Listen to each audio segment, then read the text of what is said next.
Hey, Kelly. Hey, Teresa, how are you this morning? I'm doing good. I'm ready to break down the four things we want white parents to know when raising Black and brown children. Oh, cool. Let's do You it. ready? Yes. One, your white privilege is not transferable. Your child will experience racism.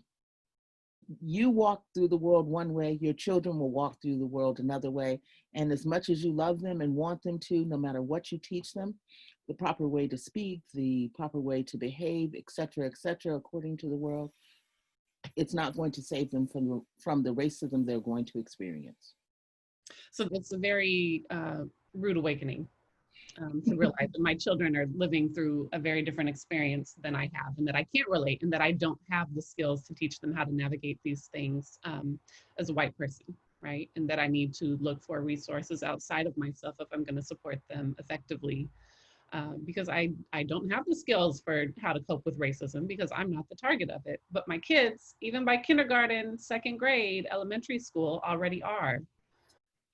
Two, encouraging your child to embrace their identity and heritage will not make them love you less.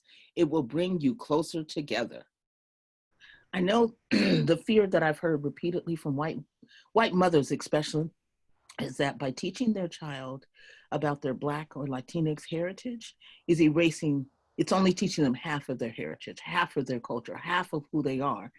It's almost as if teaching them that will erase who you are. And that's never going to be the case. Yeah, this was a big awakening for me to realize that if I did not explicitly teach my children to love the Black side of themselves, that the world would teach them to hate it.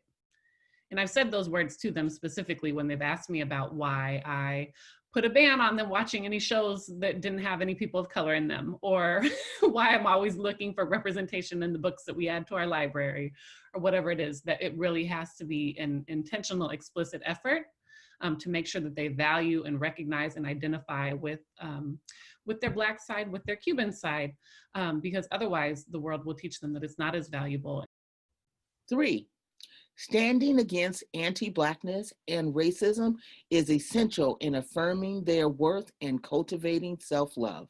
I've spoken with several, several dozen biracial people who say the difference it made to see their mom stand up for them, their parent stand up for them, their loved ones stand up for them in the face of racism gave them a couple of things. Number one, wow, my mom goes to the mat for me and I'm important.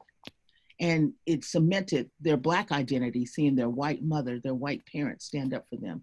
But number two, it taught them it was okay to fight for themselves and advocate for themselves, et cetera, et cetera. So even though it seems as a child they're not getting it, they are learning that message. And as they get older, it means a lot to them.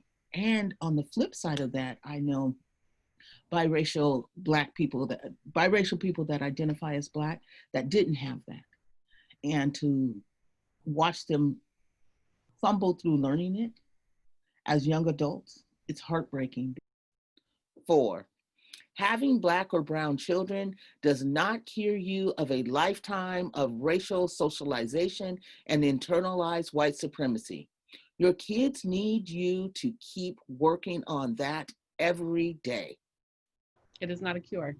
We've ingested this stuff, we've inhaled this stuff, we have absorbed through osmosis all of these messages about race, about racism, and the things that keep structural racism going, even when we have good intentions, Yeah. right? So those are the things that are really hard to realize about ourselves. It's really easy to want to be an advocate against an angry, racist, white supremacist, or to go out and counter protest the KKK. Those are really easy things to do.